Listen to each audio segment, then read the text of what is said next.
मैं असदुद्दीन ओवैसी साहब को जहाँ तक जानता हूँ 100% उनसे डिसएग्री करता हूँ, उनके पॉलिटिक्स से, पॉलिटिकल अप्रोच से भी डिसएग्री करता हूँ। अस्सलामु अलैकुम वरहमतुल्लाहि वबरकातुहू। एक गोदी मीडिया का पत्रकार जो हमेशा मुसलमानों के ख़िलाफ़ नफ़रत अंगेज़ एंकरिंग करता रहता है, सुशांत सिन्हा, इसके पास एक तरफ तो हमारे बड़े उलमा, बड़े कायदीन बता रही हैं कि गोदी मीडिया के चैनल्स पर मुसलमानों को नहीं जाना चाहिए, लेकिन मौलाना महमूद मदनी साहब का कल उसके चैनल पर एक पॉडकास्ट इंटरव्यू शाये हुआ जिसमें उन्होंने बहुत सारी बातें कहीं। उन सारी बातों को दूर रखकर असदुद्दीन ओवैसी साहब के ख़िलाफ़ मौलाना महमूद मदनी साहब ने जो बातें कही हैं, यकीनन असदुद्दीन ओवैसी साहब के चाहने वाले ही नहीं बल्कि बहुत सारे लोग उनके इस बयान से इख्तलाफ कर रहे हैं। उन्होंने कहा कि ओवैसी साहब के साथ जो लोग जमा होते हैं, उनके बयानात सुनते हैं, वो बिल्कुल पागल किस्म के लोग होते हैं। यानी जितने लोग ओवैसी साहब के बयानात सुनने जाते हैं वो पागल होते हैं और रज़ाकारों की तरह वो काम कर रहे हैं। यूपी में उनको वोट नहीं मिला, हैदराबाद के अलावा उनको वोट कहीं नहीं मिला। लोग उन्हें अपना नेता तो मानते ही नहीं। हैदराबाद से बाहर मत निकलें ओवैसी साहब, मैंने बारहा उनको कहा, लेकिन वो उनकी बात नहीं मानते। ओवैसी साहब का बयान नहीं सुनना चाहिए। उनकी सियासत से मैं 100% गैर मुत्तफ़िक़ हूँ। 15 मिनट का जो ओवैसी साहब ने, हालांकि अकबरुद्दीन ओवैसी साहब ने वो बयान दिया था, लेकिन महमूद मदनी साहब ने जब सुशांत सिन्हा ने उनसे पूछा कि ओवैसी ने इस तरह का 15 मिनट का बयान दिया, तो मदनी साहब को सरासर उसके ख़िलाफ़ उनको बोलना चाहिए था कि ये उनके छोटे भाई का बयान है, आप ओवैसी साहब का ये बयान है कैसे कह सकते हैं। इस बयान की भी उन्होंने मजम्मत की। इख्तलाफ करने का हर एक को हक़ हासिल है। मौलाना महमूद मदनी साहब हिंदुस्तान के एक बहुत बड़ी तंजीम जमीयत उलमा हिंद के सदर हैं, उनको किसी से भी वो इख्तलाफ कर सकते हैं। हालांकि इससे पहले उन्होंने जो बयान दिया था कि हैदराबाद से उनको यानी ओवैसी को बाहर निकल कर इलेक्शन नहीं लड़ना चाहिए, मौलाना यासिर नदीमुल वाजिदी के एक इंटरव्यू में उन्होंने उससे रुजू किया था। फिर कल उन्होंने इस तरह का बयान दिया कि हैदराबाद से उनको बाहर नहीं निकलना चाहिए। ओवैसी साहब की जो हवा, जो पकड़ मजबूत होती जा रही है, लोग मौलाना महमूद मदनी साहब को कह रहे हैं कि हो सकता है कि आपको उनसे एतराज़ हो, लेकिन आप कैसे कह सकते हैं उनको हैदराबाद से नहीं निकलना चाहिए। मौलाना महमूद मदनी साहब की क्या देवबंदी, क्या बरेलवी, क्या अहले हदीस, तमाम के तमाम मकातिब फ़िक्र के लोग, तमाम के तमाम मकातिब फ़िक्र के लोग उनके इस बयान से इख्तलाफ कर रहे हैं। नाज़रीन इकराम, असदुद्दीन ओवैसी साहब ने इन सारी बातों का आज ही की तारीख़ में 26 सितंबर 2024 को बड़े बेहतरीन अंदाज में उन्होंने इन सारी बातों का जवाब दिया है। आइए सुनते हैं ओवैसी साहब का ये बयान। आपको क्या लगता है मौलाना महमूद मदनी साहब और असदुद्दीन ओवैसी साहब की इन बातों पर? हमें कमेंट करके ज़रूर बताएं। वीडियो को लाइक कर दें, शेयर करें, चैनल को ज़रूर सब्सक्राइब कर दें। मिलते हैं अगली वीडियो में। इजाज़त दीजिए। अस्सलाम वालेकुम रहमतुल्लाहि व बरकातुहू। पूरे 48 लोकसभा की सीटें हैं और एक भी मुसलमान नहीं है इसमें। तो ये आप देखिए कि आपकी आवाज कैसे जाएगी पार्लियामेंट में। अगर हम ये समझेंगे कि नहीं असदुद्दीन ओवैसी है, फुला है, भाई आपको मुस्तकबिल के लिए तो तैयारी करना है ना। आप कर्नाटका में आखिरी मर्तबा एक एमपी जीते थे 2004 में। 9 का पार्लियामेंट इलेक्शन हो गया, 14 का हो गया, 19 का हो गया, 24 का हो गया। गुजरात में तो 40 साल से मुस्लिम एमपी जीता। अभी चिड़िया कम्युनिटी के जिम्मेदार बैठे यहाँ पर। 40 साल से कोई नहीं जीता। आखिरी बार अहमद भाई पटेल जीते 84 में। राजस्थान में कोई मुसलमान एमपी नहीं है, मध्य प्रदेश में नहीं है।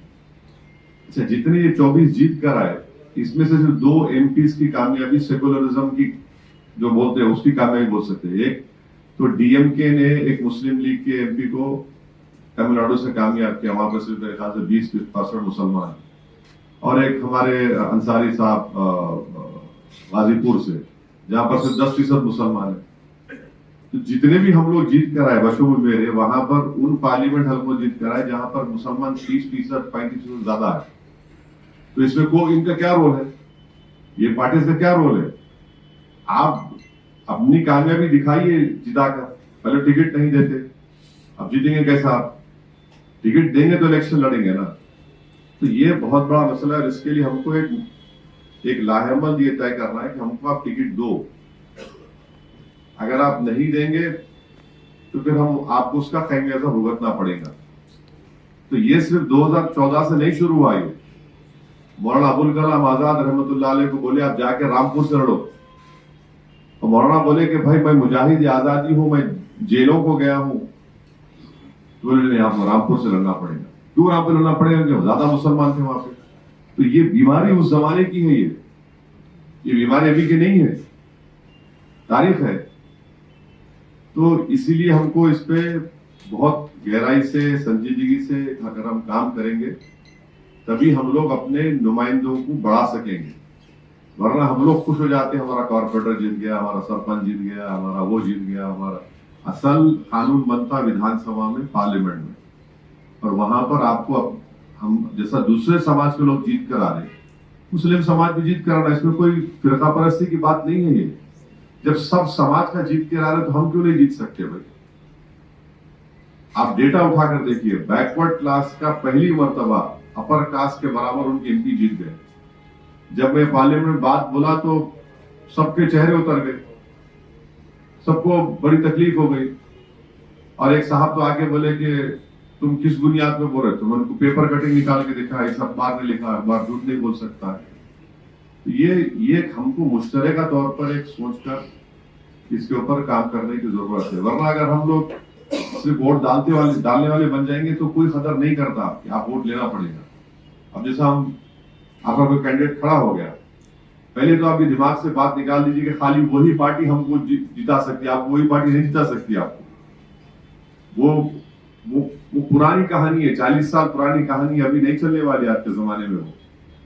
वो पुरानी पार्टी बहुत पुरानी है, ठीक है, अच्छा है, मगर अभी आपको हालात को देखकर आपको अच्छे सही फैसले लेना पड़ेगा। डर की बुनियाद पर फैसला ले रहे हैं आप तो फिर कुछ नहीं कर सकते। आपको उम्मीद की बुनियाद पर फैसला लेना पड़ेगा और इसमें हमारे को रिस्क उठाना पड़ेगा। मिसाल के तौर पर जब इम्तियाज जलील ऐलान किए कि मैं मुंबई को जाऊंगा और एक एहतजाज हम लोग करेंगे, जो बकवास रसूलुल्लाह सल्लल्लाहु अलैहि वसल्लम के बारे में किसी ने बकने की कोशिश की, हम लोग बोला कोई आसमान पे थूका तो आसमान पे थूक नहीं आता, उस पे आता हो। तो सब लोग बोले क्या कर रहे हैं, क्यों कर रहे हैं, फसाद हो जाएगा।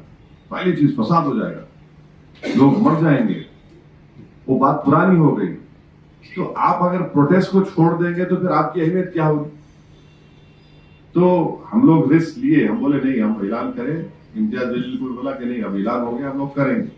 बहुत से लोग दबाव डाले। हिंदुस्तान की एक बहुत बड़ी शख्सियतें हैं जिनका मैं बड़ा एहतराम करता हूँ, उनको अपनी आंखों में सर पर रखता हूँ, वो भी उनसे ही फोन कराए। तो मैं उनको बोला कि हजरत, जो लोग आपको फोन कर रहे, आप उनसे पूछ लीजिए कि वो करें, हम उनके पीछे करने तैयार। तो हजरत हंस दिए, बोले वो कैसा करेंगे वो लोग? बोला फिर हम कर लेते।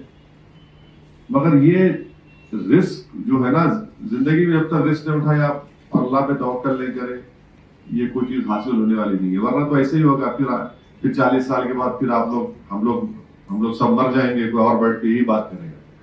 अभी से अगर हमको माहौल को संभलना है, संभालना है, समझना है, कुछ हासिल करना है, तो हमको अब वोट लेने वाला बनना पड़ेगा।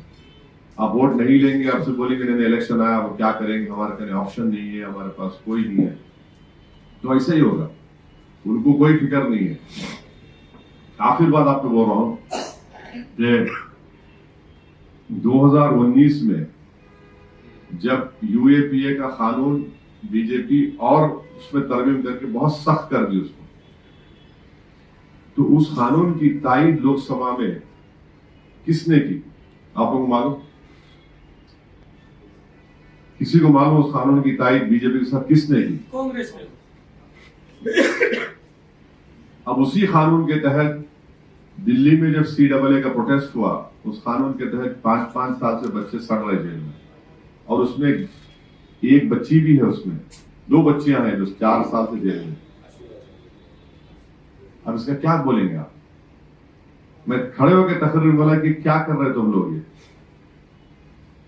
तो ये उनको मालूम कि इलेक्शन आएगा तो ये कम्युनिटी इनको बोलो देखो उनको हराना है, बस उनके पास एक जादू है, कौन सा वजीफा है नहीं मालूम, कब वजीफे का असर खत्म होगा नहीं मालूम, उनको हराना है, बोल दो हम लोग आमन्ना सद्दार नाम तैयार है। वो ऐसा तो नहीं होगा, फिर और कानून बनेगा। तो ये इन चीजों पर सबको, हमको, आपको सोचकर एक लाहेमल तय करना है, और तभी तो हमारी लीडरशिप डेवलप होगी। लीडरशिप डेवलप होगी तो फिर कोई आपकी आवाज बनेगा, कोई आपके लड़ेगा, कोई बोलेगा आपके लिए। वरना तो फिर ऐसा ही ऐसा ही अब ट्रिपल तलाक का कानून बन रहा था। मरहूम मौलाना असराउल्लाह कासमी साहब रहमतुल्लाह अलैह दारुल देवबंद के ना सिर्फ पढ़े हुए बल्कि शूरा के मेंबर है, आप जानते होंगे। मौलाना पार्लियामेंट को नहीं आए जब पहला मर्तबा बिल पेश हो रहा था। बाद में मौलाना बोले कि मेरी पार्टी मेरे को बोली मत बोलो। अरे भाई, एक आलिम दीन नहीं बोलेगा ट्रिपल तलाक में तो कैसोद्दीन जैसा अनपढ़ बोलेगा? मुझे बोले नहीं थे बेचारे, नहीं बोले। तो ये हमारा मसला है। हम ये नहीं सोच सकते कि ये कर रहे हैं हम, ये हमको सुधारना है। इस मर्ज का इलाज हमको करना है, दूसरा नहीं करने वाला इस मर्ज का इलाज। इतना ही लड़े और उसमें गई नहीं। मगर ये होता क्या ना कि जीते तो वो बहुत बड़ा लीडर जिता दिया, हारे तो मुसलमान हरा दिया, हमारा वोट डिवाइड हो गया। ये अजीब बात है। ये क्यों आप हमको बोलते हैं? भाई आप हार रहे हैं अपनी आबाई जगह से, उसमें हम थे भी नहीं। मेरे पास इतना इल्म भी नहीं है कि मैं अपने मौकिलों को भिजा सकूं, वहां पे जाके बोल सकूं कि उसकी हरा क्या हो। अरे ऐसा है भी नहीं मेरे पास, गुनाहगार आदमी हूं। तो हर चीज का इल्जाम मेरे सर पे डाल देना तो बहुत आसान है। तो ये तो गलत बात है ना कि आप पहले राजस्थान में आप टिकट नहीं देते किसी को भी, महाराष्ट्र में नहीं देते किसी को, मध्य प्रदेश में नहीं देते, गुजरात में तो भूल ही जाइए। गुजरात में सोचो भी, वहां के लोग सोचना भी छोड़ दिए, बोले कि हम पैसा ही है। हिमाचल छोटा स्टेट है ना, बड़े बड़े स्टेट की हम बात कर रहे हैं। आसाम में अजमल साहब थे, हार गए। तो ये चीजें हैं। तो हमको मेरे पे इल्जाम लगाना बहुत आसान है। अब आंध्रा क्यों नहीं गए? आंध्रा में हमारा यूनिट स्ट्रांग नहीं है। इसलिए हम आंध्रा में नहीं गए। और वहां पर जगनमोहन रेड्डी और चंद्रबाबू नायडू बीजेपी के साथ थे।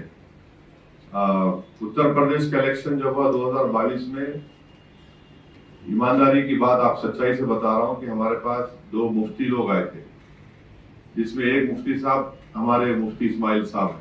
अब उनसे पूछ लो दूसरे कौन थे और उनको कौन भिजाए थे।